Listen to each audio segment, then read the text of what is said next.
Pathian si mai putang engla pinal pa so paganga ama kapna so ka so pagam kanun na hian la pa so paganga tu nuai ro chuan chu an khia anga an lo mang o lalpa tin fak pui ula a ming chi choi moi tlang u amen trong tayang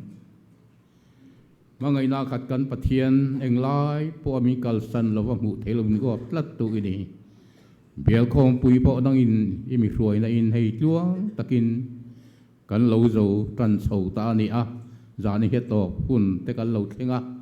imi hruai na lom thu kan seya heng mang te hian kan nun kai hruai tu tharau nuna min ti sak tu ani thena turin he inkhawmpui kan man me te hilal pa nangin taksa tharau lama hilam kan lo khoya kan than len na turani thena turin ikuta kan ron hlan masa a tin zani na kan thungai thak turte ifakla kan sakta le kan sakle je turte hi ro pui na puan so na ani thena turin chu sumin sandam tu lali so krista min kan di le amen tuna secretary kan so mga anina thup puan zo thleng tu ko rana tangin ron ding ji ve se thange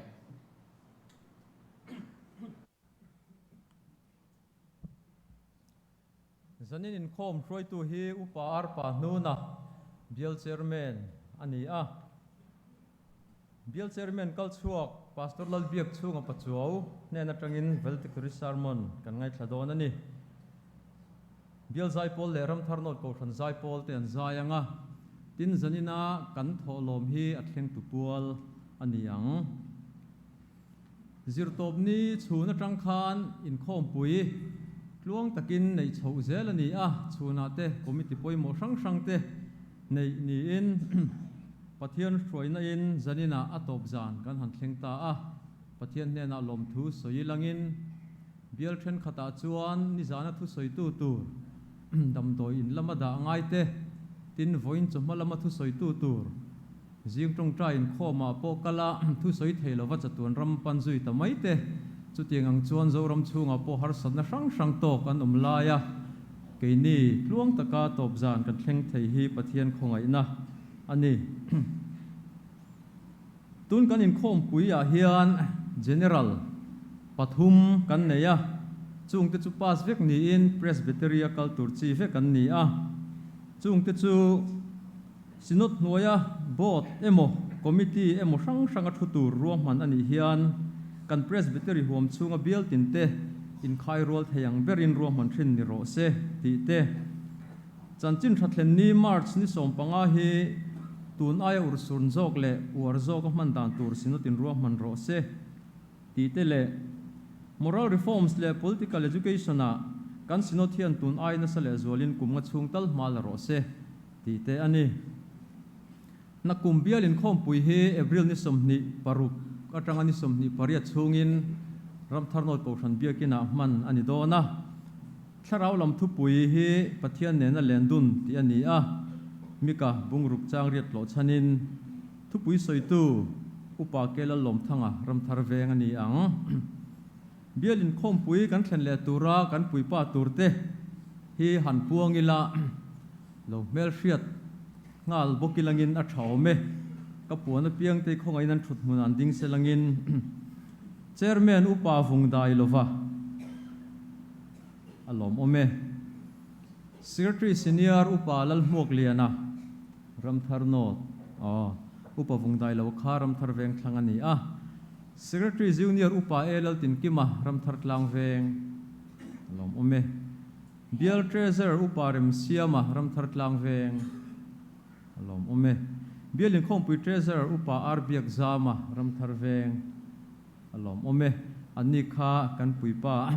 turte an ni dona nin inkhawmpui nei le huna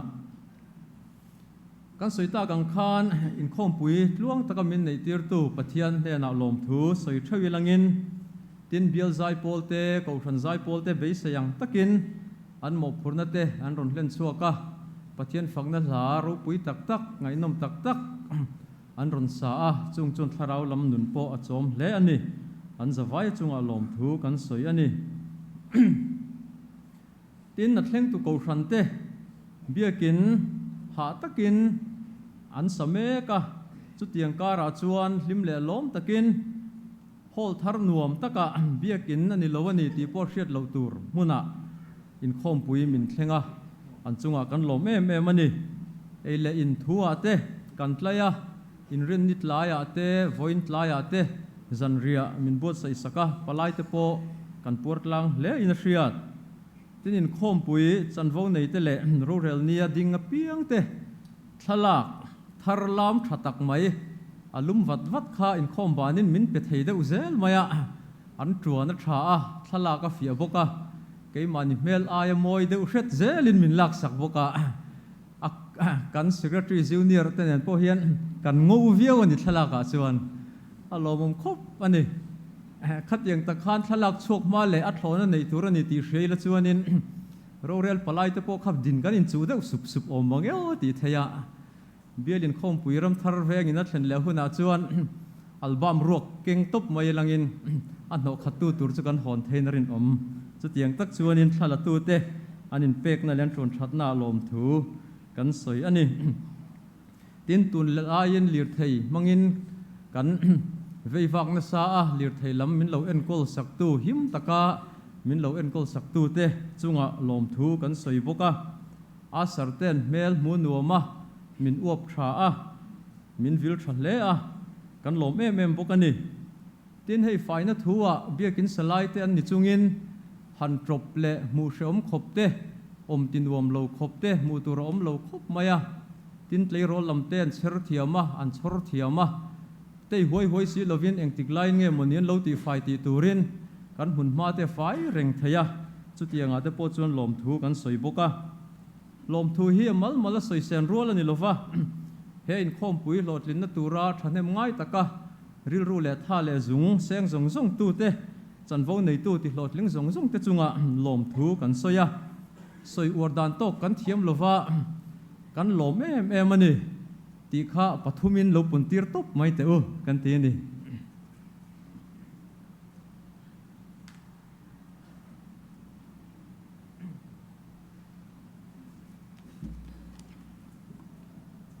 amasain ko khan hun ruwa ti lo ngai thang u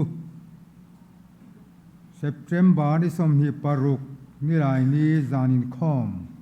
tran tu PC zone sangi biali thup enga September ka tiamo o kan soi thaleang amak le mai I khelok ti tura tu bo ti hi ke ma hian alo kal vea ama khop ma ka tum lo hi kalam tam ani I khisial lo na wangin I chung ko phejang kan nui thinani April ni som hi paruk sang ni som hi pathum ni lai ni zan inkhawm adik to tro tran tu pi season sangi upabiali thupui Synod Finance Committee thupui hong tu nolari bikalarin zuali ralte upabial som pathum kan man mek Bial Inkhawmpui report hi kan ngai thabdon bokani April ni som hi pakua in rinizan inkhawm tran tu piar lal rin tluang I bial rup tong trai rual omanga thuhil tu pola ruas sanga upabial ni aniang Pathianni Zan inkhawm Sunday school ani a tran tu pi bilal sang pui bial ni na zirlai som panga na pathian pakhat ai tam omrin na ti kan zir don ani chon inkhawm tran tu pingur thanzami upabial ruk thuhil tu puke lalrem ruata upabial nga zan inkhawm hi kan kokran bika kan hun big ani dona upalal zar moya hey kan Bial secretary senior hi annalam awangi Synod office an chung kuain omangai sia chu ko khan hovin kan tha dona จะมีหุ่นรัวจุยลงไงทัศยังรวยตู้ปาสตอรัลเบียกชูงปัจจุบันฐานะทุจ่าโตยสวยตู้อุปบีจะดิ้งลัวยาทุจ่าอุปลาจาร์โมยาทิลเปกหลันนาอุปเกลลมทั้งอ่ะกขันไวส์เชอร์มันไซปอลกขันไซปอลกขันโฮเตกันอยากตู้ดุตักกันรองบอลปุยกันถักเล่มเต้นที่เห็นมินหันเปรมสันโดนั่นนี่เราเล่เที่เท้าไหมเป็นส่วนหัวจวนอย่างป้อนนี่จะเป็นส่วนมาจูเราเล่เราไม่เทียกันอุยนิติลันตินตูรินอินคอมละมะกขันโฮเตจันละเทวตูรินกันฮันิสมอันนี้ยิงตรงใจอินคอมช่วยตูเตนักตุกโทษนี้อุปาลทันซามาโทเลนี้พิโรเซียมเลียนี้เบียลสรีนิลายนี้ป่วยโจทันตัวเบียลสมปนีนิงานี้พีซีลัลมังไอเบียลกัวจิรตอมนี้พิบาลรัวที่เบียลเรียดอินรินี้พิลทันปาริเบียลสมปนีปัทยานี้พิสิทธิอาร์งากีเบียลสมปขัด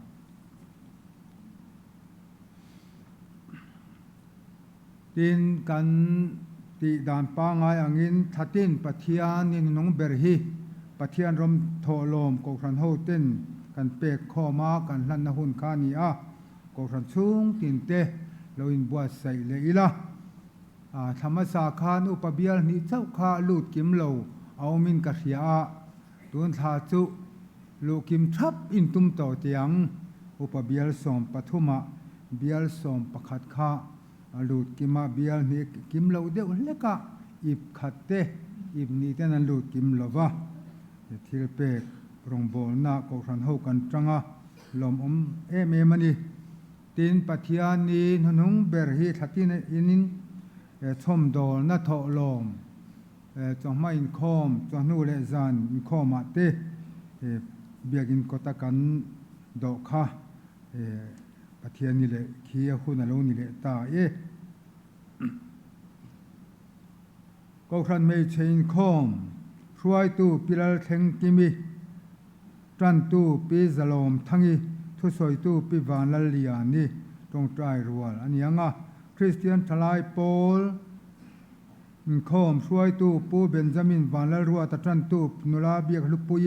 ทุเรลตู้ปูมัลมัลสมจวงไบเบิลเชียร์ช่วยตู้นุลามัลสมจัวลีเตียนยัง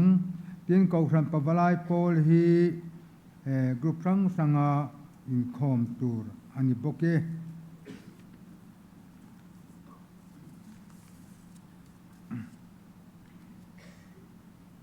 ตินให้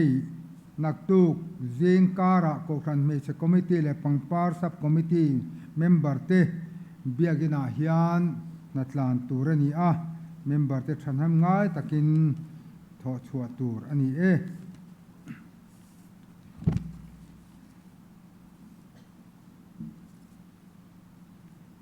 โอเลเฮลอมทูฮันิฟิลต้นเทียมปอฮิไงตัวฟูจอกไงก็ที่ว่าฟูจอกเกมานี่แหละเกมานี่อันนี้บ้ากะรองบอลนาเนี่ยตีรวมลุตุกที่อมเทียตีเราลุตุกป้อมเทียวางินสวยดานโตกเทียมจุดรูเขาเป็นกระเสียรำทารเวงเกาครานินการอินคอมปุยการเชงโดนันนี่ตีการเสียเทียนเบียกินสลายกันนี่กันเบียกินสักนั่นละมะเรียรัวกันนักขบมายาสุมตำตักเตกันหันปูกับเบงจุดตากันกครันคอมมิตี้เลยมีปุยป่อยนักการเรียรัวอมเลียนตักไม่จุกันเบียกอินกตาตูน่ะฮอลกันตีตากะเบียลินข้อมปุยกันเช่นที่กันเรามาจะไม่นี่วันกันเบียกอินสักนัตูรซาเวดอนโถฮีกันปูค่ะให้มีการอินข้อมปุยนะให้กันมันเทเรากันเราเสียให้เตียงเฮียนกันสัตตะฟักไม่นี่ชาป้อมินตีปุยกับเสียมอยป้อมินตีปุยกับเสียอีกไอ้นี่ป้อกันหล่อมาอันนี้ป้ออินหล่อมินกับเสียรำทารเวงเกาขันจังชัวกเวกขาอินนี่อินตรงกำกันอันเสียเทียนกัน ril ro he nuam sunga biakin pui ti te ko hran pui han ti te hi kan tan chuan ngai tha kan nuam ma chumi ni wangin lo lom na ko nga chu po hian ti te huam hi turin kan khelova inin tharung zo kang ti hi kan hlawa chumi ni wangin bial pui pa te le committee sang lo lom na ko nga te le palai lem lo ro chim tu te local te po hian hi nei turil ru khai non pu ti hi kan chiang ve a alam tua la khana khian mai ya ma suai ho kha angai bok khan mai non suai ngam le vek maya tiang khanin mani biak in ani ti biak in pui in on ti kha i chiang takin taksa che na in lam te in tlang nel ve khop mai nei tu in ni ti chiang mua nuam kha thil omnal po in la sede vek nga sia in zong boy lem lo cho wangin ya thlen zan po khan in kom mu kha tul kan ti lutuk lo ba helai tang khan cho wangin nei tu vek kan ni kan han in mo khom hi chu adik tak chuan nuam kan ti ani ten hei mit hi pa hi kan bial chunga kan an nei kan ril ruwa peng khop maya bial pui pa te le bial suai tu te kan upa te ho po in an ril ru takin poi an ti in ga sia chu ti chung chuan chung ang te lang lutuk lovin ti hian kan mo phur na te bial palai zong in kan ria tin abiek takin ko khan mi pui te in khom lama thanem ngai turin kan han som na te zan in thlengyan kan la ti pui tling thale maya lom kan ti mani khang ang kan in khom pui chung khan trong kam le che zia enga mo in du lo deu reu emo so me lam thua mo inai mo ti fu chia lo kan nei ang ti po kan ring le love chu tiang te omani chuan pathian ko hran ho hi chu angai dam ngai te tluk lu na ni ti kan hrerenga cho wangin tun huna hian ril ruwa hreneng lo turin ngai dam na mun krista taksa ke nia peng te tu ma in tina du lo te om khom kan ni khovel political party poni kati chuang lova pol dangkal sang ten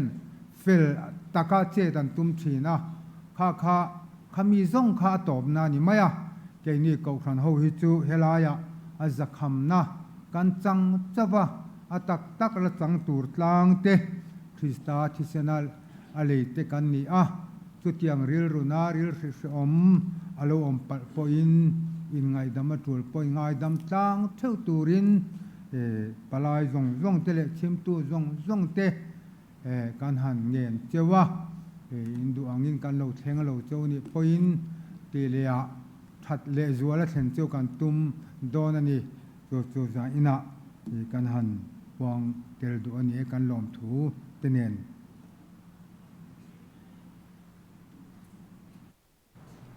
tu na sei kha han sei belila hey bial inkhawmpui min thlenga anin buat sai na tha khop maya tun ma tanga in pui bera kan lo nei ten ni tu ma ka in tharung lo kan ti rualin aron kalate an thei angin tha le tui seng in sum le pai nen min lo dong songa alo om khop maya tu rual chuanin nu le pa te ai ma in thalai ho an dai zai khop mayan tangkai khop mai ti ha kan sei ve lok du tin kan tholom te min hlan sak turin upabilal nun tha kan so manga tholom khon tu te kharon kal ula range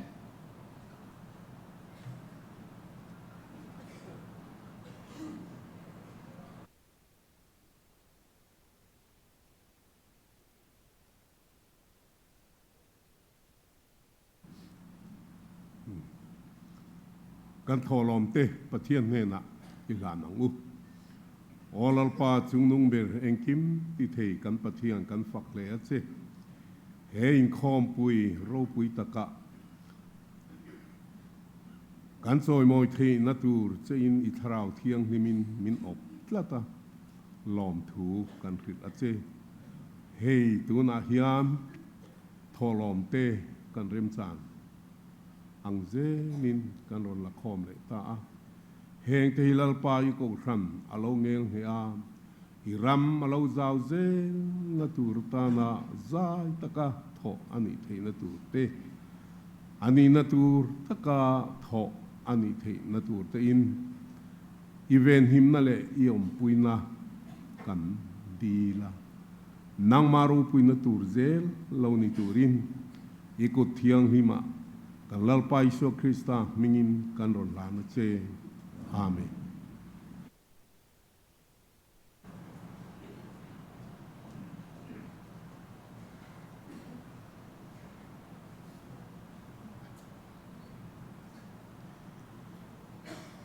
Ramthar not ko ran zai pol kan so manga tin bial zai pol ro chu kan thu sa soi tu kuta omanga I kan hun top theng kha akuta om selangin athange tu na lo so mang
Sipaya in peten, kim lal kuli be yang mu,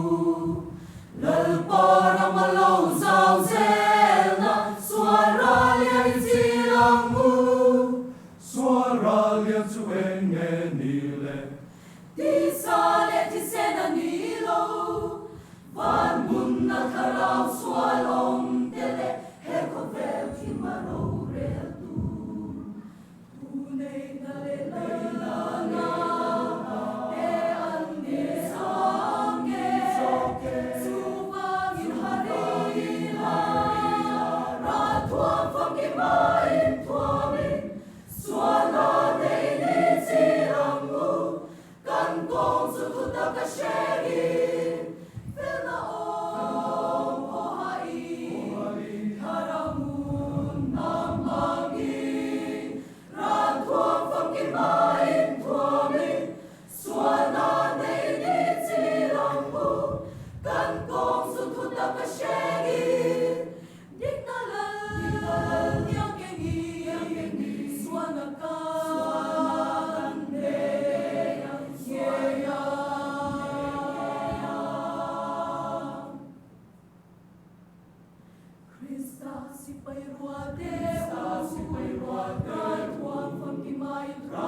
alom ome inkhawmpui te hi zaipol hi ti pui sui tu ni a lo om thin khop mai pathian choi moi nan zani samli pakuana huna dang lam ro re lo ni ro pui ni tin ka nai zel thin ti hi huang hi in khami kan ti to pa hianin kan thu sa soi tu lo ding hang sela sange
kan Bial Inkhawmpui atop zan kan lo thleng ta voi thum Inkhawmpui kaman vena aniam ha ka chuanin covid awanga chiang kuang lo taka khawmpui te ani thina tun kumai ro chun free in min kian sana Inkhawmpui pa ngai kan an mang thei ta kan Bial Inkhawmpui zadik tak alan na kamu voi khatna titai langin adik ome achu wangchuan nuam katikop maya kan Bial Inkhawmpui mel amoya kan chesiate kan rorel kan kalmang kan tidan engkim mai alim oma athamuan oma afel faya atra in kan ria achu chu athil lomom takania amai ro chu ko report atanga karil ru om am man zana ka soi to zani nan soi non le kan thalai te ke musai nam tabuka kan soi du chu tunan kan Bial chu nga hian thunun tok mek lai som sari vel kan noma thunun tok mek hi atlang puin thalai an ni tlang puin ni to bel to lo turatan lak angai khop maya hei ai tlem thunun lai kan bial hian kan nei thein ka ringa chu wang chuan thalai te jinga thunun ngai lo nu pui pasal in nei tur tia tran kan lak apoi mo in kan ria tran ila ram ramangu ten kan bial chunga ka chunga fan he ti vir thei chuanin han vir ve chin ta sela a chan chu min ena kalum belin ka ria chen khati chu en hinin vo mela ke ni ang hi chu khowata po min muwa lum mel sim sim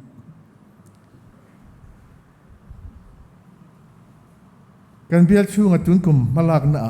kerel ro tilom tak chu thok tu choma kan ko san kan thang vek mai chu chu alomom kati khop maya ko san he kho vela pathian din chan chu eng dang ani lo chan chin tha kan khil dan kan khil je thena turin ko san adin ringot maya chu ay ngai poi moi mo chu ay da sane mo chu ay da lan sare mo pathian hian a phal chuang lo chu wang chuan ko san din chanang taka soma pakhata kan pek pi alama thok tu chom na lama tan kan lana sa kan punga chung kwale mi malang te poin missionary chom kan pung zel ni in an khiata chu chu ko san ho tia than na duom tak mai zani na han soi lo thei lo jinga kan nga ya chan chin tha hi I hil phot mayang o ko san har san na kan ne mo ko san ar san na lo thleng thin te eng kim mai hi ti re kan du chuan chan chin tha hi I hil phot mang o thil dang zong hi chu automatic in pathianin min ngai to sak thin chu chu thing tlang biala le ko sana ka om ver to na po atakin kan experience thinin ka ria ko san buai takte nemo engem har sana tak nei temo chan chen thil an tui pui to chuan thil dang I zong hi chu pathianin alak ken sak thin chu wang chun pathian hian chan chin thil hi avan lo ngai pui mo em o chu wang chun ke ni point I war je lila helama hian kan bial chung ko san te po in tlan siek zel tengu ti kha kan soi duwa a pathum na chuan hei covid vel lai kha chuan zai pol chan chang han kan ngai thathina covid lai zai pol le tun hun zai pol hi a in thau dan chu anas samange o katia kan bial hi kan zai thiam in ka ria man lai chun zai thiam chu mel chetu rangai nia a mer chu tun lai ya chuan a zai thiam a piang an mel thato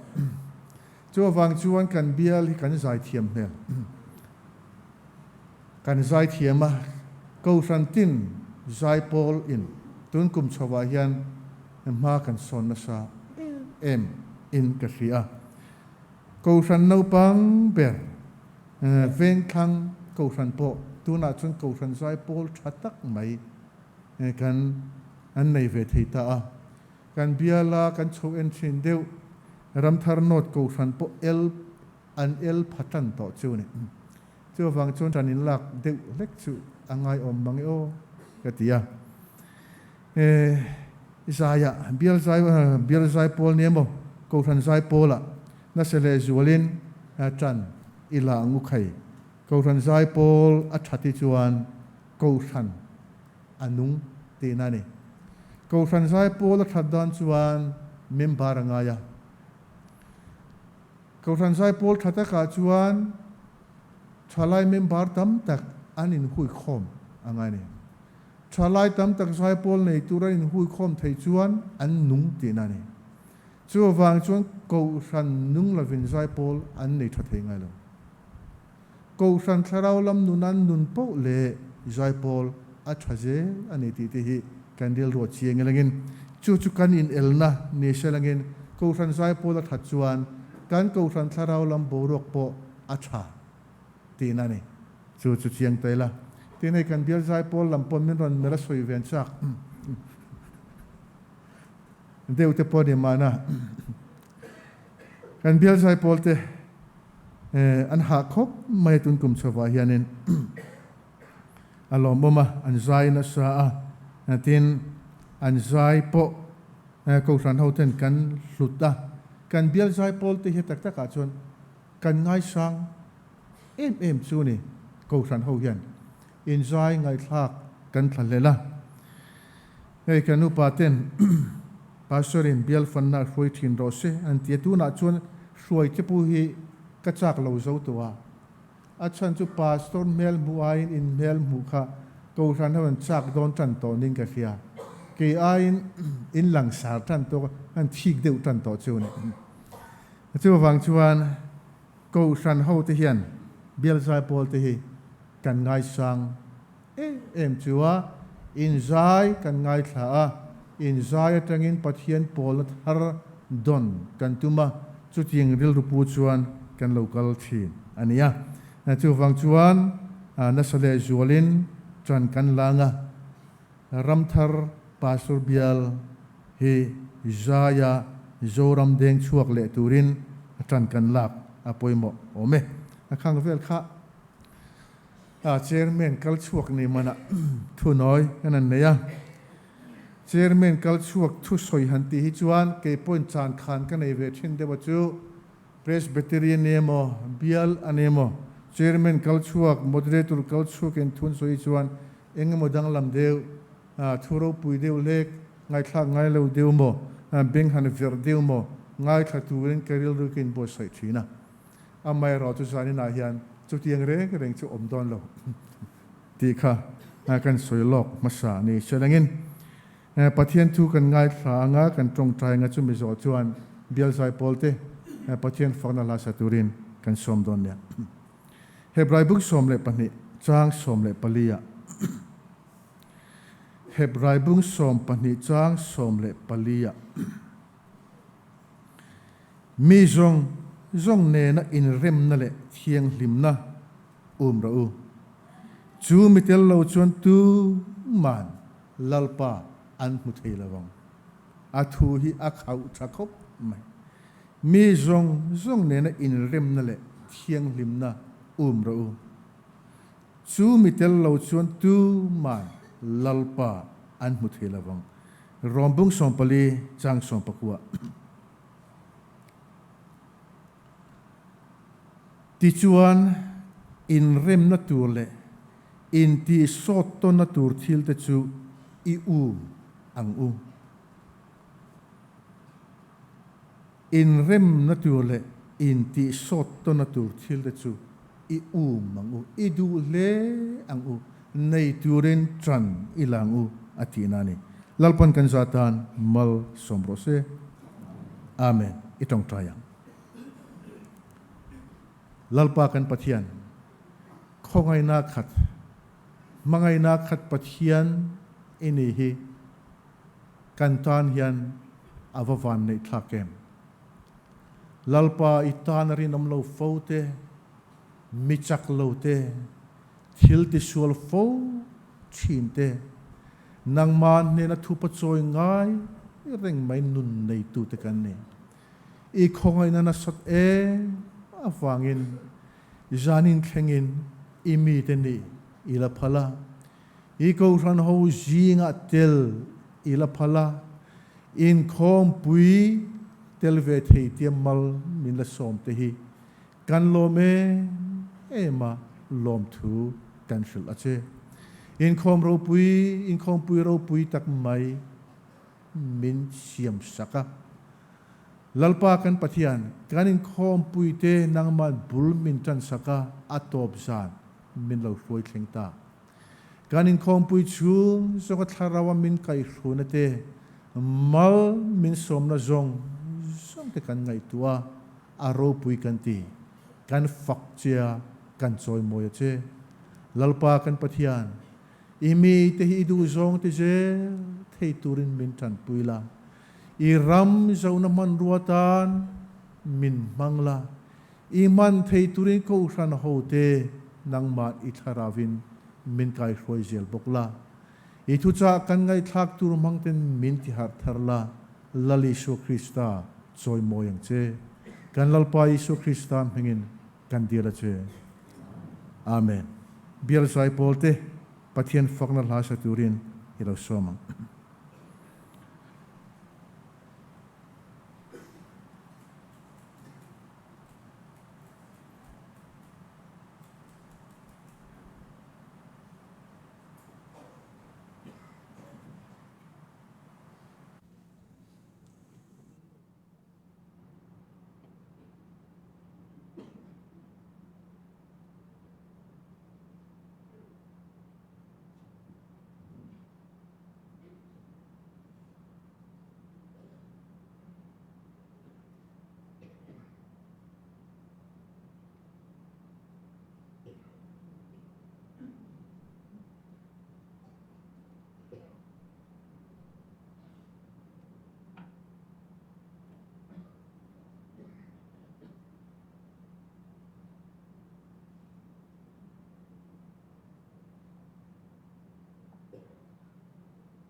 Đây na râu bụi rồi môi na sang mer mal sông na đây ta kan đi đây lung pian na ya tal to berang tao ati se din mo vel san dam ro se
alu ngoi thak le mai bil zai polte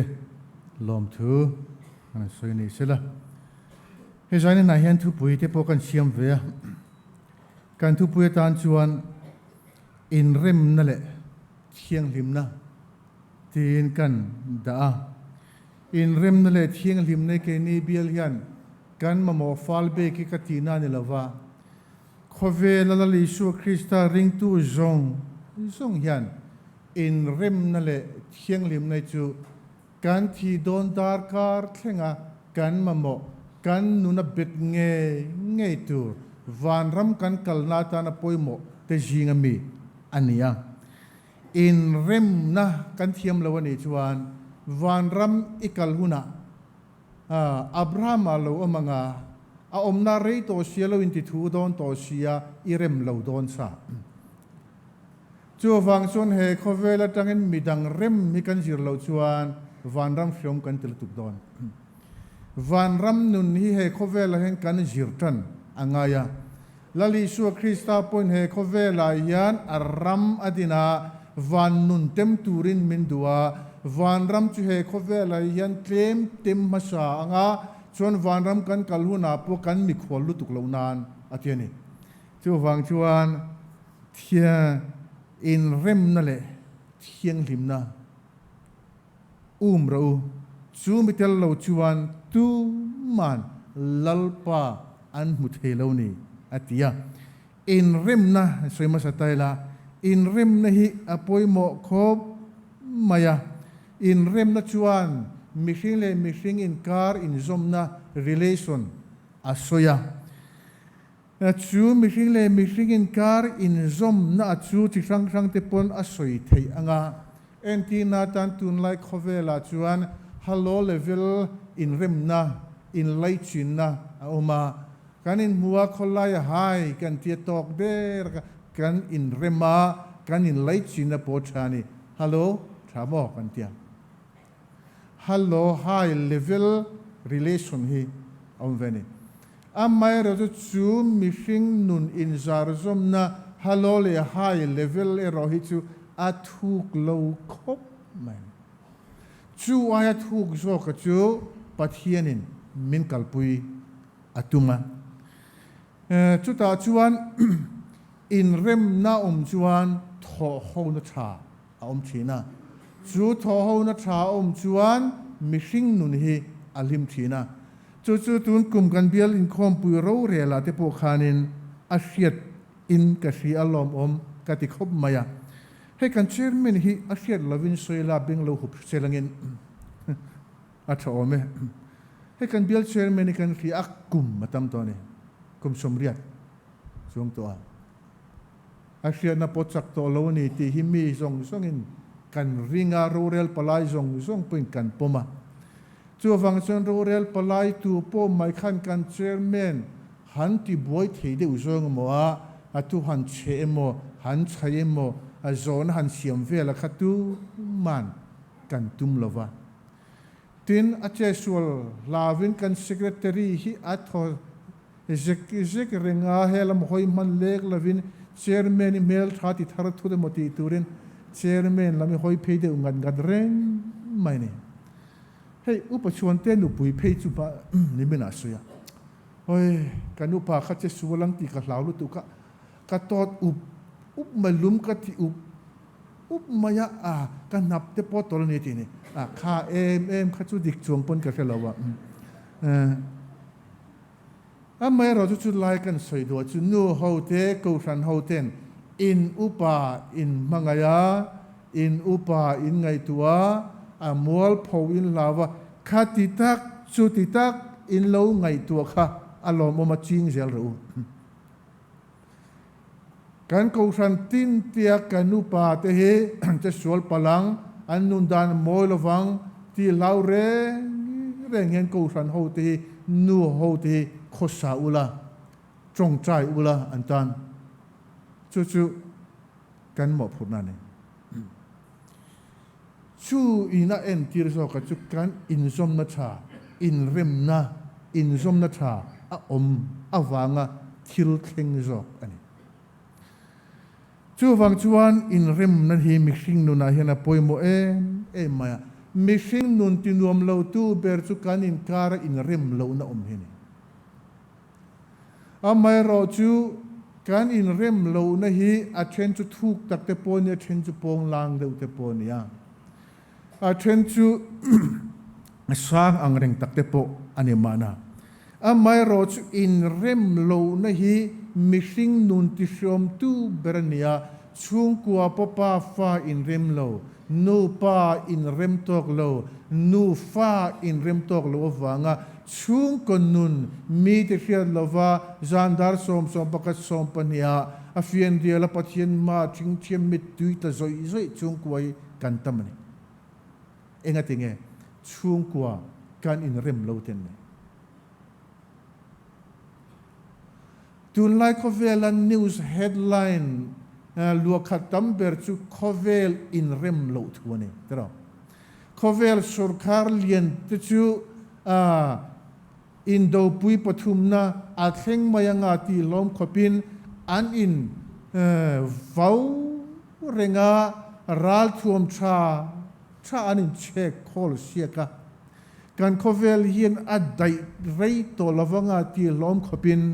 bo ruak satak tak hi kan khovel hian tu na hian atong reng mani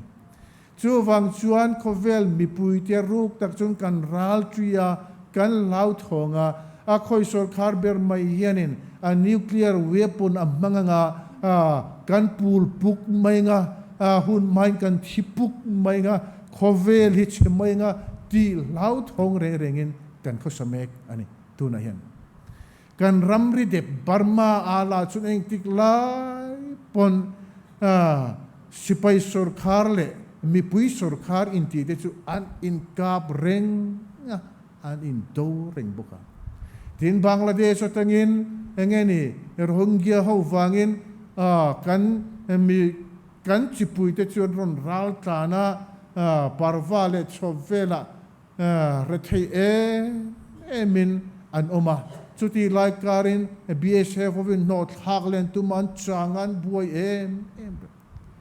he khofel hi chu Asia atir atanga voini klenga Asia thuk tak chu in rem lo nei ani ringot mai ne khovel ti shem tu ber po in rem lo na ne khotlang po hi nun ti shem tu ber chu khotlang nun in rem lo na tam Paul sang le ngai dan sang tam lo duk chumi in su ina asiam in rem lo na wang chuan khotlang te po hi asum thina chu tiang chia chun ko san a po hian in rem lo na hi ko san kharau lam nun ti cher tu pathian min latir tu ani apoi khom nai chu wang chuan engene hetila ya hian hebraisik tu in remna ati hi toy tian zir chian ngai ta a trong kam ma chuan erene greek trong chun erene tinia chumi in a soitum chu in do omlo na buai omlo na in sual omlo na munaka erene remna tia soi khanetani chu tlung liuna shalom anti khani amai ro chu ta chuan in ti boilo nam in hau nam in sual nam har sanna omlo na aningot lova chu he rem na hian a soi tu ma chu mishing a than na vortop ti chuakha atuma chu alani chewa chu mai chu na lovin chu mishinga chuan in donate in haunate in sualnate chu amma in he mishing nu na hian a omngot thilo le hal bokani chu miom ja chu rem na kanti chu in rem na kanti chu pathian thilpek ani tina ne chu tir kaute thil te kan mudan chuan pathian chuan a fapa kal tlangin rem na thu atlang aw ati he khovela hian lal Isua Krista ka he khovela hian pathian le he khovel in rem tolo in rem tira rem na chanchin tha siam turin khovela lokal ani chu wang chuan chanchin tha kan ti hi atak taka chuan rim na chan chin tra ani thil dang ani mi alo sual na avanga van le khovel sual avanga in rem thei to lo chu pathian ril runa chuan afa pamal nei chun chu ama le lei in rem tir tur chuan he khovela hit aron tir ringot maya chu fapa lali su krista chuan apa le mishing he lei in rem na turatan chuan ati nge ya chu cross athi khani chu cross athi chu lali su krista kha she te ma selengin apa le mishing te athil siam mangai te kan in rem le theina tur ani don phot chuan tin I thuang je ni ro se tin pa ang chunga apa thu in tulutin cross a chuan athita a pathian le mishing chu in rem tir alonita a chu wang chuan tir ko te thil ti chuan pathian chuan a fapa lali su krista chuan rem na thu aron tlang a ati phatani chu chu lali su krista ina apa le lei in kara remna asiam tak awang chuan chu lali su krista ringa chu lali su krista nun ne in zom tu te nuna chuan remna chu an thin lunga chuan alo omta enga tinge suala wanga pathian ne in rem to lo suala wanga chatuan boral nakal to turaka lali su krista na to wanga pa ne in rem tir an ni ta ka chuan amma saberin rem na chu mi malthil ania chu rem na chu mi hring thin lung mi mal thin lunga thok ma saber ani phot tinani chu lali su krista na thoza ra chun kan sunon la teng lali su krista tan na thoza ra chuan panen kan lo in tir kan lo in remta chu lali su krista na thozara panen kan lo in remta si a chuan sual awanga remna nei ngai to lo sual awanga remna po omji fe to lo sual awanga remna thin lung pungai reng to lo thin lunga khan remna chu alo piang tharta alo piang chokta ni chu chu wang chuan chu rem na chu lali su krista kan na thozar kan nei pathian thil pe ani tinani chu awang chuan chu rem na chuan chu mi hinga a thaber chu lan chua tirin hai chua adu ta ni chu e re ne ati chu ni atira chuan chu rem na chu mi mal thin lung a lo thleng phota a don le chon chu mi mal rem na lo thenga chu he thin lung chu nga yen om reng theilo lien lu tu ka ton lu tu ka ling lova a chuangai chu lali su krista na tho wanga mi mal thin lung rem na lo thenga chu rem na chu a lo par chuaka a lo dar chuaka mi te nun nen chuan a lo in zar zum ta a lali su krista wang chuan midang nen in rem ngai lo chu pathian nen an in rem chu pon lovin midang nen po an lo in rem ta ani chu wang chun rem na chu lali su krista na thozara ring tu in an nei nge tu he khovela lali su kristan aram adina chu ram ring tu in a chen don ania a zero pui beratur chu rem nei ani tlat ani chu pathianam lali su kristan he khovela rin rondin po a ze moila beratu chu pathian ram cheng te chu an in rem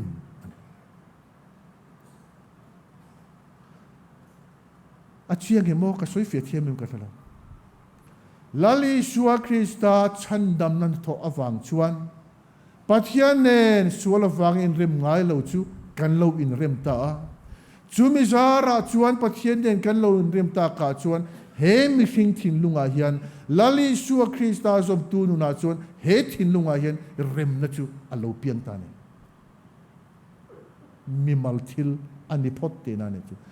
chu mi so ta chuan chu rem na mi hring thin lunga lo pianga chu mi dang azar som ta ne chu wang chuan in lali su Krista poi mi danang ma in mangain mi dang mangai roti te poi ani na ta ka chu mi dang nen khan ka chan dam man thona na tho wang hian in remanga in mangayanga in cheng za howanga in lungrol doni ati na mai ni avaro puyem tro amai ro chu fuin ni achon kan ngai tua avhar som ve o ka thei don em manale karong bol pui ka mi thalo lang hala he pa hi karem theng mo he nu ne ne ka thok theng mo he nu ne hian lung rual tak lung si takin pathian rong bol nai ka thok pui the ka thok pan thok dun theng mo he pa nen hian rong kan bol theng mo tin kan ngai tua ke ma lam kain da tha a karong bol pui nu na karem theilo har san na asia chaklutuk te athin sia te asia athalo kanun in a pai dai theilo kha he wang te hen he pai ka tho pui theilo lom kan tiane mai ro chu pathian thu chuanin midang irem theilo khan irem theilo chana chu I thian pan nu na zong lovin irem theilo chan zo ka kha nang ma thin lunga khan zong ro tiane I bula chu I rong bol pui I tho pui theilo irem theilo akha an nu na khan irem theilo chan zong lovin irem theilo chan zok taka chu nang ma thin lung khani ti kha lali suan min khil fe sanin adun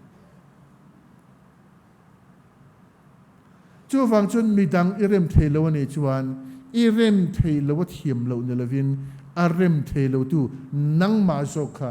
a thiam lo chu ni pathian thu tang chuan enga tinge lali shua Krista nei tu lali shua Krista na tho zara pa ne in rem tua chumika chu rem na thin lunga nei tu chuan midang khati taksita ilarem theilo ni chuan pa ne in zom na kha I en fiang hai zok ti na ne lali shua Krista ne in zom na kha I en fi angai zok ti na ne enga tinge lali shua Krista chun midang zong min ron rema misual perte po min ron rem tu min cross le ratia chu lali shua Krista chu rin na zom tu te kan ningai ani si chuan lali shua Krista nun trom puya midang te po rem ve turin min dua chu pathian ram nun chu he khovelet at taka chen turin min do ni van rama chau hian pathian ram nun hi kan chen turatan atin reng lo lali shua Krista hian he khovela hian aram chudina ataka chu pathian ram nun chu chen turamin do wangin mi hring dik takina lo pianga he khovela lo kala mi hring nun zong hi mi hring nun harsana zong nen aron chir chuak feka kan har sana zong te klem na kan to thin zong te po tuarin asual ero sual si lavin chu wang chun he ka taksa yan he khovela chu pathian ram nun chu chena van rama chen chun zong zel turin min dua van rama chen iduni chuan he khovela po ichen ngai he khovela chu ram nun chu chen mia lava van rama cheni tumani si chuan a har sade umai the atak taka chuan enga tinge he rama hian chu pathian ram nun chu I chen thei lo ni chuan van rama po I chen thei chung lo in rem nei chu lal ishua local chan ani rem na chon chin tha ane aron tlang au pui chuni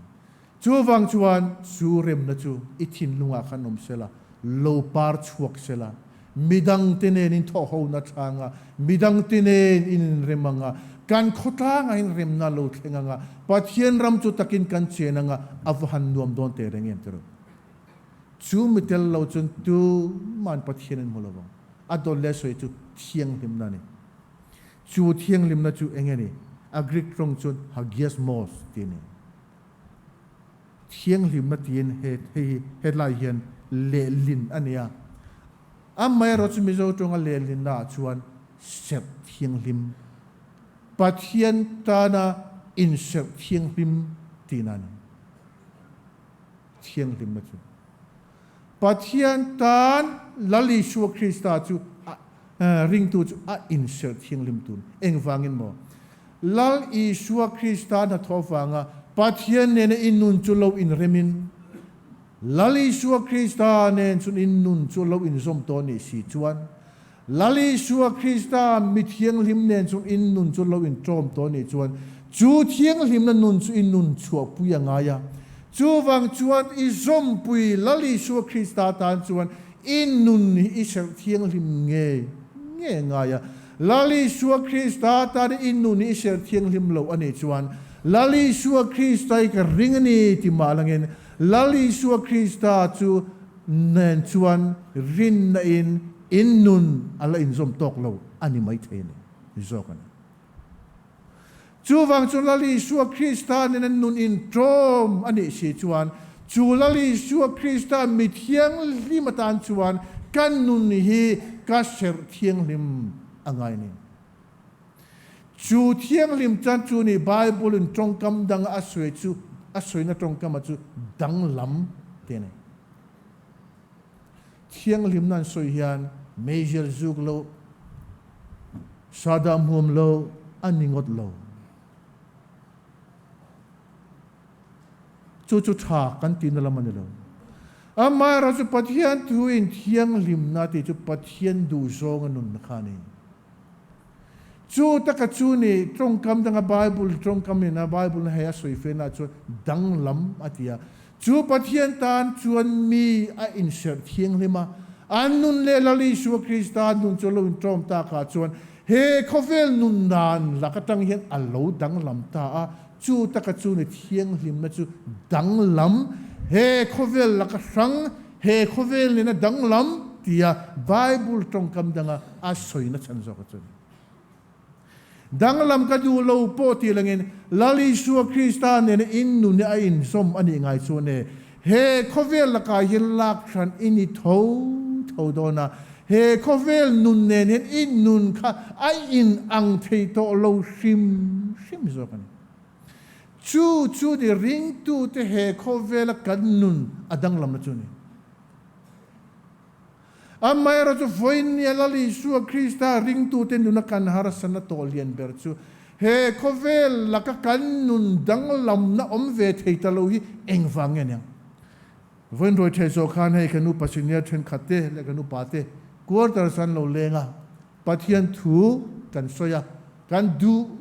tu pathian tu kan soya afan nuam tak mo kati an nuam kati pastor quarter lo lenga pathian tu soi cha pathian tu ti halte a pathian tu an ti te hi avawang to tak tero chu takan soi pakhat chu kan zo ram nunayan kan ring tu nunayan engatinge tlak cham kan ne nimina kan moral sim thatanga ya kan nun dani sim thatanga ya kan politics te po hi kan in akal mang te hi kan in ti thatanga ni ti agenda oma kan soi ni zora main makte chu tero John Calvin chuanen ko san le sarkar chu thil sangani amai ro chu sarkar chuan ko san aveng himanga ko san chuan sarkar nun ati thiang limanga ti zora mai ro chuan ko san kan fel na chu sarkar nun kan ti thiang lim zo lo him ko san sum chu kan veng him zawa sarkar sum chu kan veng him zo lo ko san project a chuan kan uluka kan du tu kan du tha sarkar project ro chu kan du tu lo kan tum am missing danglam chung si lo kan enga tinge neng heng thili enga tinge kan zoram nun lo thengang kan chan chin thafil dan kan pulpit supply kan pathian tu soya hian fam kim tok lo ommi ti ten kan soi hova anom rene ni vui na kan har san na chu mi ten pathian ngai saklo ten ko ran mi lali su Krista ring tu rong bol tu kal kho ma hi biakina chon min mudang lame amai ro chu biakin pon lama kan na thona politics fila kan eile barzon na bazara kan sumdon na muna mi ten min mudang lam theita lo hi re problem zok chuni kan pathian tu soidari diklo mi enga tinge kan nun hi af mak em chan biagina chun mi thiang lim ber ang main kan khosa a kan bula thu te tan nok sak ki lawin kan in kuang kuwa vanek de te po kan lawa karim chiang ti te kan lawa tara kan ke te po uluk takin kan da ka pegok balin ka bula thu ka wakhak kong ti pal lai polite em kan tu amai ro chu biakin pon lama chun in ti na kan fe to mi ala enga tinge politics fila te kan ele barzon na te kan sorkhan na thona te kan sumdon na te kan in chen khove na te hian pathian zom tu lali suwa Kristan zom tu mithiang lim dang lam akha alan theilo chan he khove lai mi tenin una kan lali suan mu lo chuan van rama po an mu chuang lawang van rama po mu chuang lawang an min no thale ngai don kan in thitabong chama van nam ka kai don sim nan tiringo am mai ro lali suarin chu chandam na ni kan ti am mai ro chu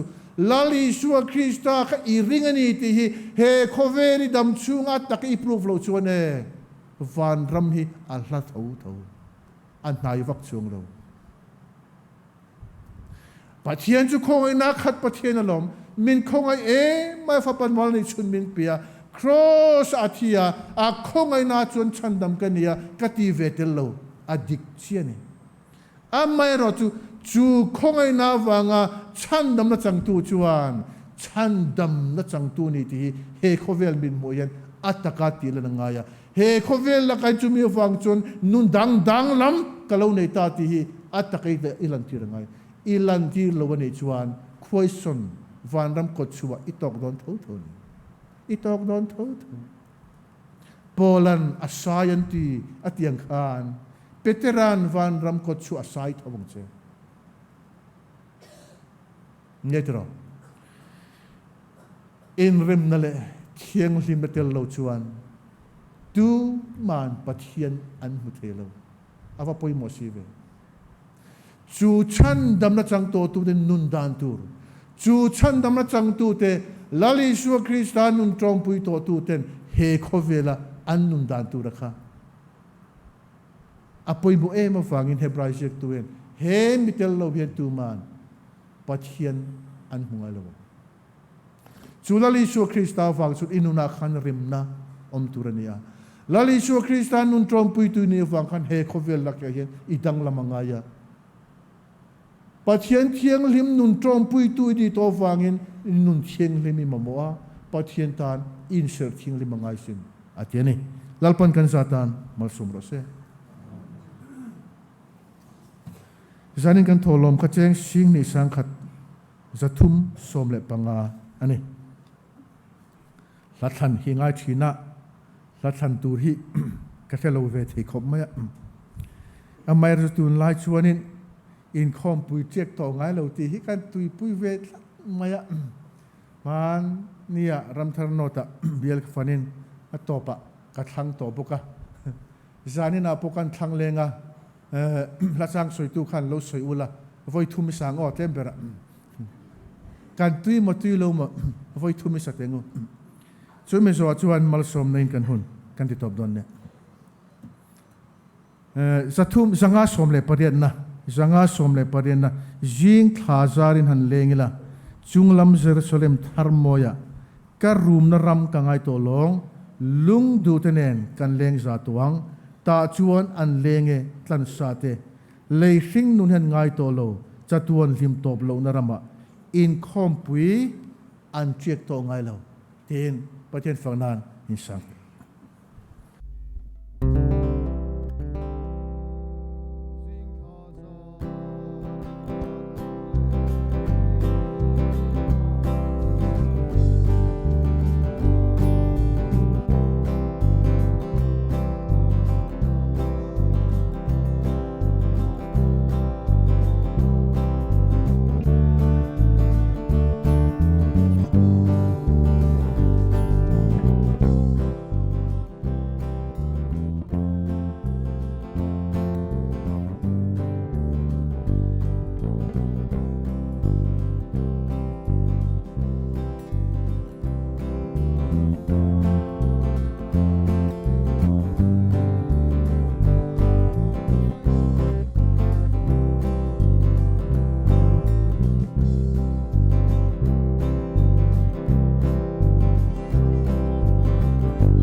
inkhawmpui ro pui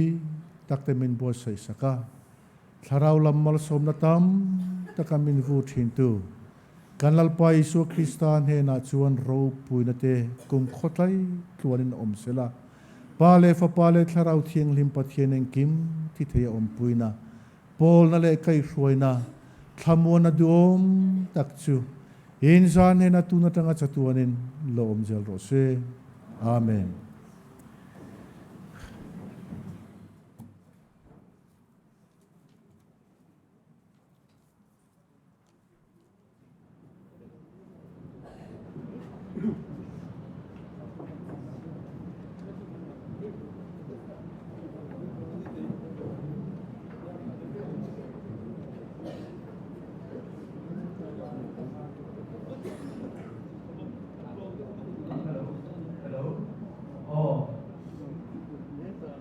Hãy subscribe